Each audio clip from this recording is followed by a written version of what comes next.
오늘은 하나님이 함께 계시리라.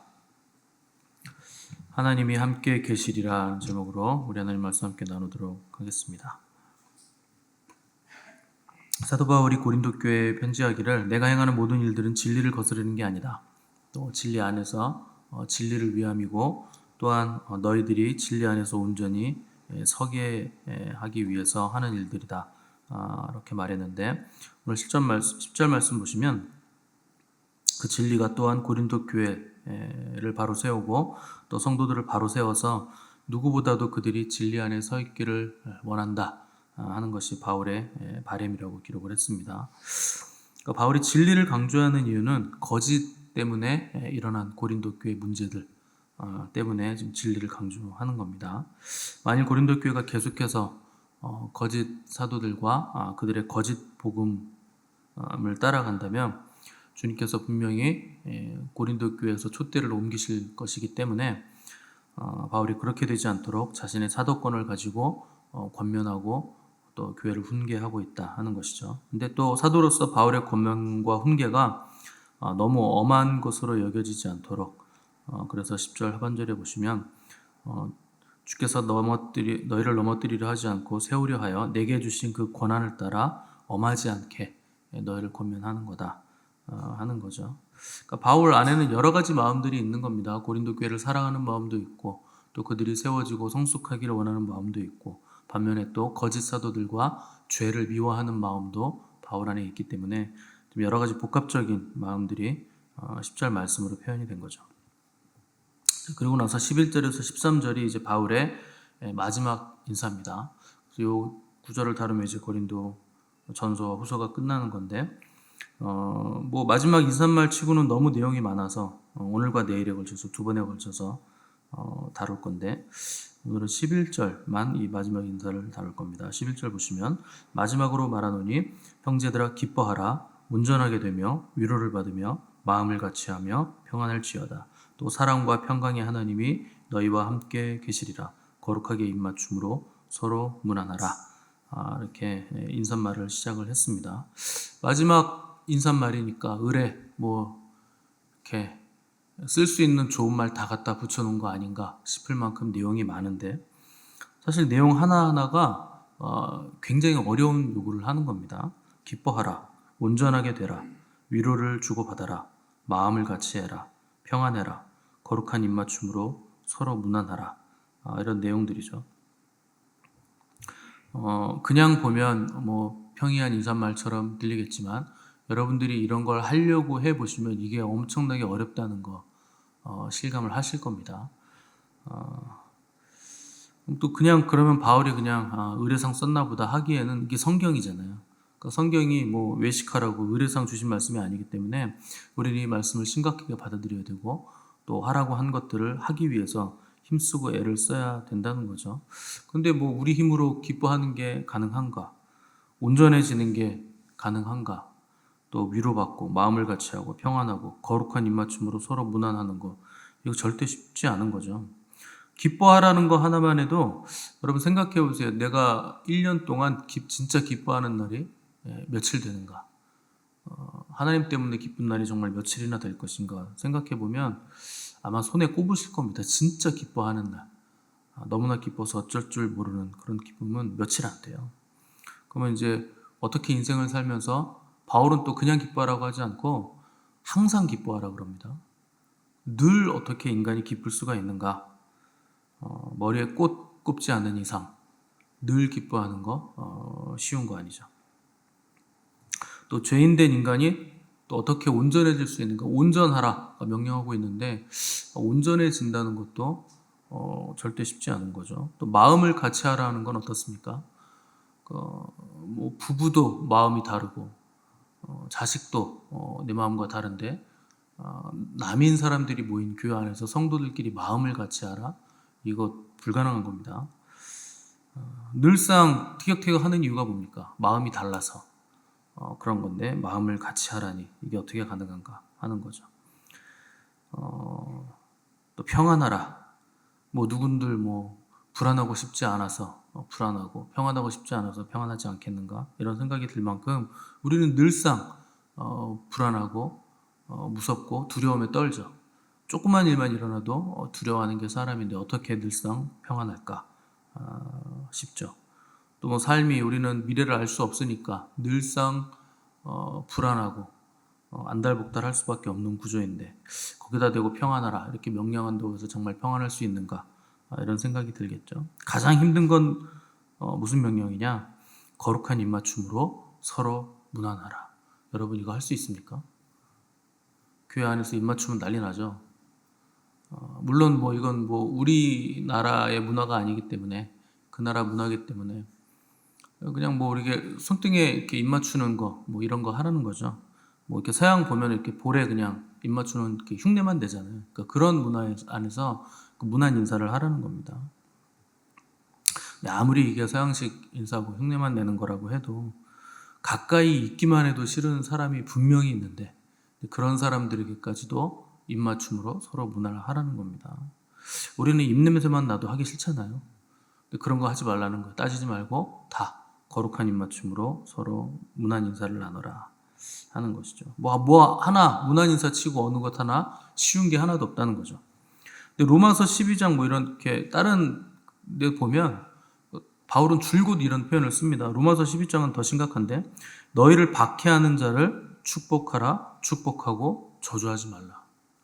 그러니까 이제 뭐 교회 안에 사람들과 화평하고 인사하고 평안하라는 게 아니고 우리를 박해하는 원수들에게까지도 그렇게 하라는 겁니다. 점점 확장이 된다는 거예요. 그래서 즐거워하는 자들과 함께 즐거워하고 우는 자들과 함께 울고 서로 마음을 같이하여 높은 데 마음을 두지 말고 할 수 있거든 너희로서는 모든 사람과 더불어 화목하라. 그러니까 내가 아는 사람뿐만 아니라 모르는 사람 또 나랑 친한 사람뿐만 아니라 안 친한 사람 원수된 사람까지 나를 박해하는 사람까지도 더불어서 화목해야 된다 하는 거죠. 뭐 교회 안에 있는 사람들이야 그 주의 자녀들이니까 기도하다 보면 오해도 풀리고 또 뭐 함께 즐거워하는 거 뭐 할 수 있겠지만 교회 밖에 있는 사람들하고까지 이렇게 하라는 거 굉장히 어렵고 무리한 요구가 되는 겁니다. 교회 안에 있는 사람들도 쉽지 않아요. 즐거워하는 자들과 함께 즐거워하는 게 됩니까, 여러분? 척은 되죠, 척은. 뭔가 좋은 일이 있대. 야, 저분 복권 맞으셨대.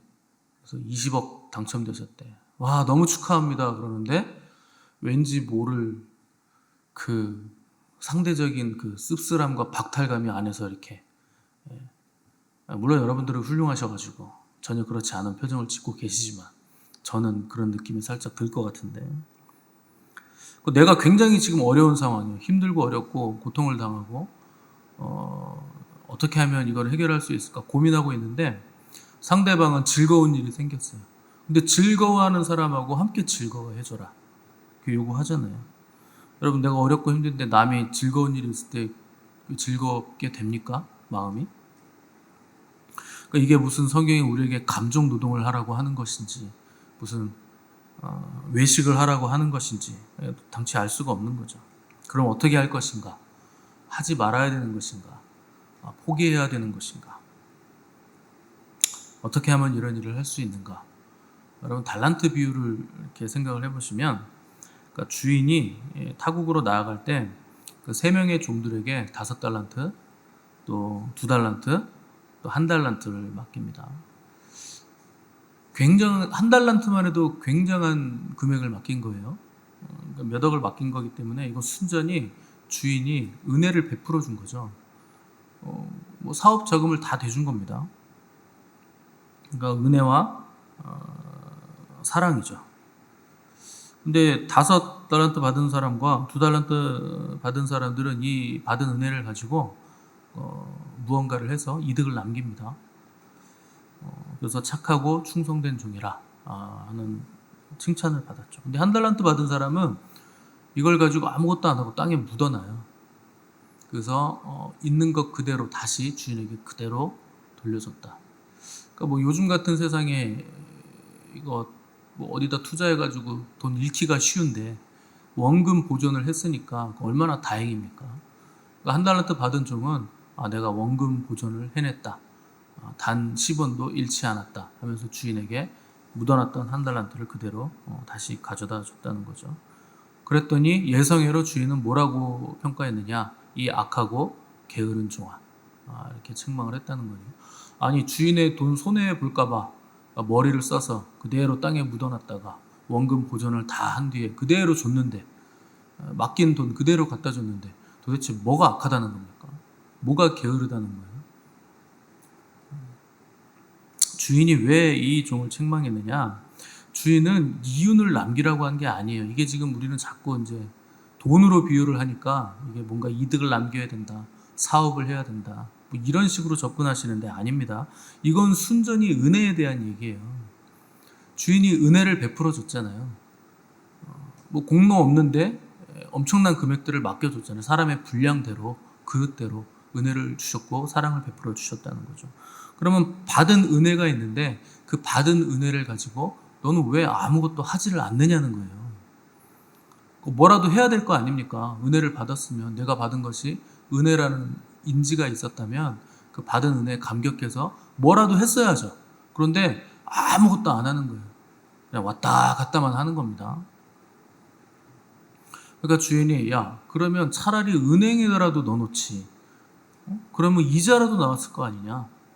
네가 그렇게 생각했으면 나한테 이자라도 갖다 줬어야지. 그러니까 뭐라도 하려고만 했다면 너는 분명히 뭐라도 할 수 있었다. 그런데 안 한 거다. 그 얘기죠. 그래서 책망받은 겁니다. 그러니까 주님이 우리에게 은혜를 주시는 이유가 뭔가 그 받은 은혜를 통해서 뭔가 하라는 거예요.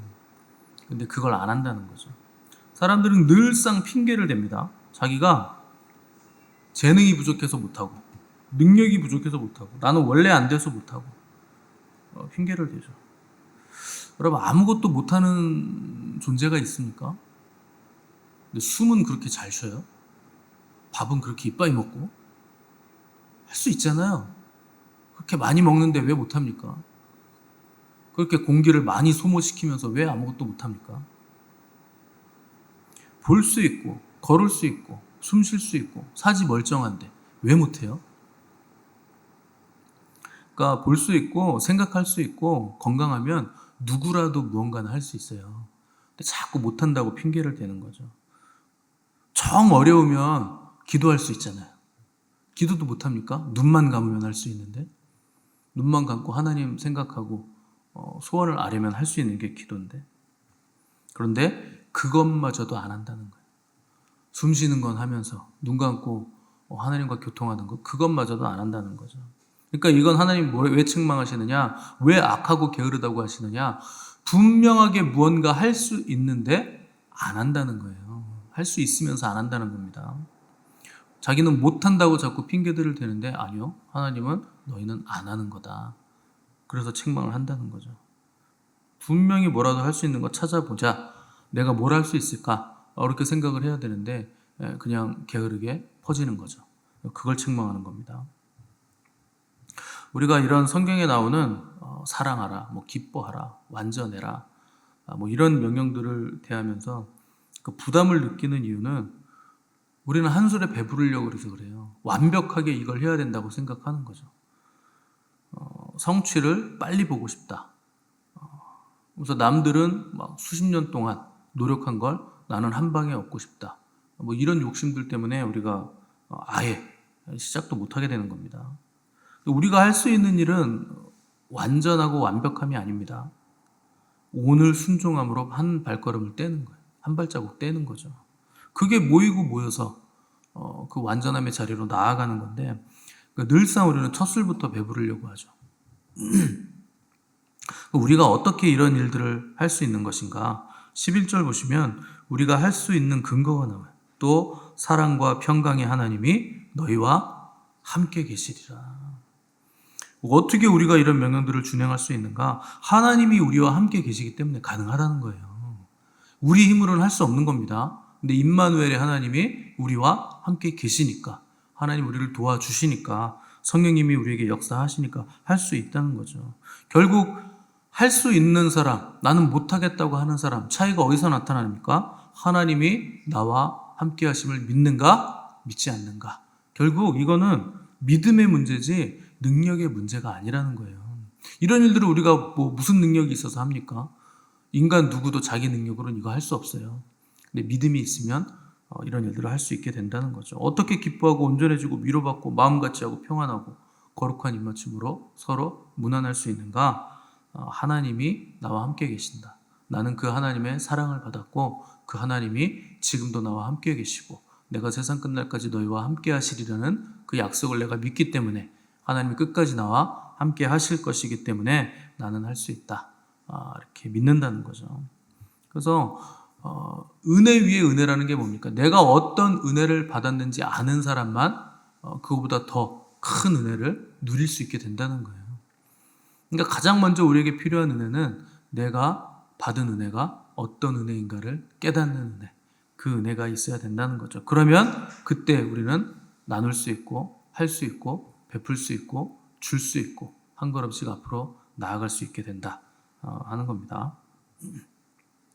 야곱이 평생 동안 라반 밑에서 이제 고생을 하다가 결혼을 하고 또 재산을 얻어가지고 이제 약속의 땅으로 돌아와요. 고향 땅으로 돌아오는데 에서가 군사를 이끌고 나온다는 소식을 듣고 엄청난 양의 예물을 셋대로 나눠서 이제 보냅니다. 굉장한 금액, 자기가 평생 고생한 것에 엄청난 양을 떼어서 에서에게 보낸 거죠. 그러니까 얼마나 자기 생명 같은 재산입니까? 야곱 성격에 재산 얻으려고 얼마나 아둥바둥해서 사기치고 사기당하고 거짓말하고 거짓말에 속아 넘어가고 그러면서 모은 재산인데 어떻게 그렇게 그 많은 재산을 에서에게 보낼 수가 있었는가? 목숨을 잃을까 두려워서 보냈을까요? 아닙니다. 야곱이 그 많은 재산을 에서에게 선뜻 보낸 건 야복강에서 하나님을 만났기 때문에 그런 거예요. 밤새 씨름하면서 하나님이 나 축복해 주시지 않으면 나 못 갑니다. 그래서 하나님이 너 이제 이름을 이스라엘이라고 해라. 하나님과 싸워 이겼다. 뜻이잖아요. 그래서 하나님의 축복을 받아낸 거예요. 그리고 하나님이 나와 함께 하신다는 그리고 그 증표로 하나님의 군대, 마하나임의 군대를 또 보게 되면서 하나님이 나와 함께 하시는구나. 그 어떤 세력도 나를 이길 수 없구나 하는 그런 감격과 은혜를 깨달았기 때문에 선뜻 자기의 그 생명같이 여겼던 재산이라도 떼어줄 수가 있었던 겁니다. 그 은혜의 사람이 됐다는 거죠. 내가 받은 은혜, 하나님이 나와 함께 하시는 은혜, 그걸 알게 됐다는 거예요.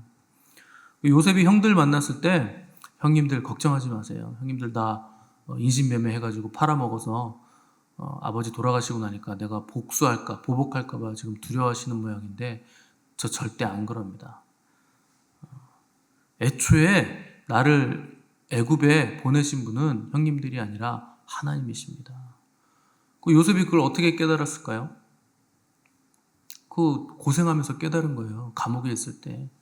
그 성경은 요셉이 그렇게 인신매매 당해서 팔리고 또 종이 되어서 종노릇하고 또 모함을 받아가지고 감옥에 갇히고 있는 고생 없는 고생 다 하는데 그 요셉의 일생을 뭐라고 표현했느냐? 하나님이 요셉과 함께 하심으로 요셉이 범사에 형통하였더라.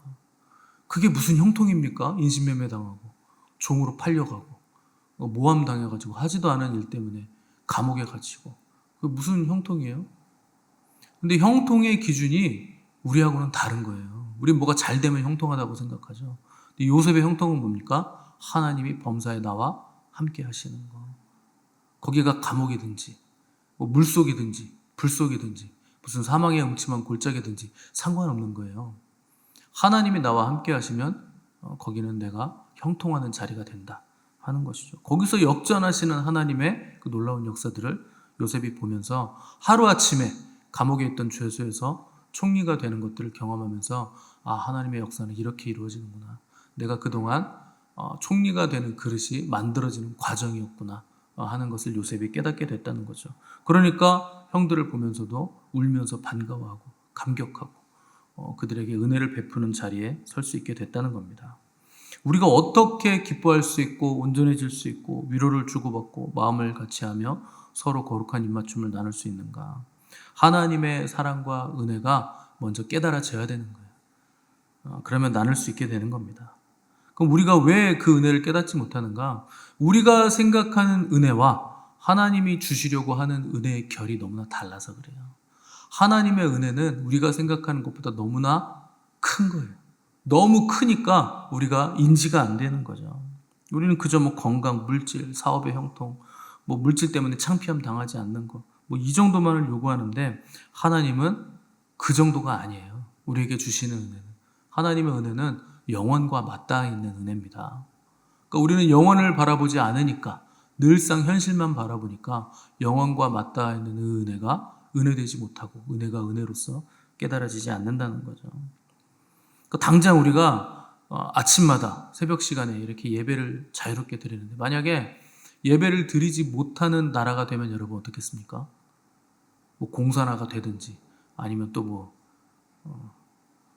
코로나인지 메로나인지 뭐 병이 또 터져가지고 모이지 마라, 교회들 모이지 마라, 예배 드리지 마라. 그럼 여러분 어떠시겠어요? 하루하루 사는 게 굉장히 힘드실걸요. 자유롭게 예배 드리는 거, 지금 이렇게 예배 드릴 수 있는 거 굉장한 은혜라는 것을 그때 가서야 깨달을 겁니다. 그러니까 우리는 누리고 있으니까 은혜가 은혜되지 않는 거죠. 우리가 누리고 있는 은혜가 얼마나 큰가, 받은 은혜가 얼마나 엄청난 은혜인가, 결핍이 되면 그때서야 깨닫게 된다는 겁니다. 그러니까 너무 많은 은혜가 주어졌기 때문에 은혜의 은혜됨이 다 사라졌다는 거죠. 숨 쉬는 것도 은혜인데 숨 쉬는 거 말고 뭔가 더 향기를 주세요.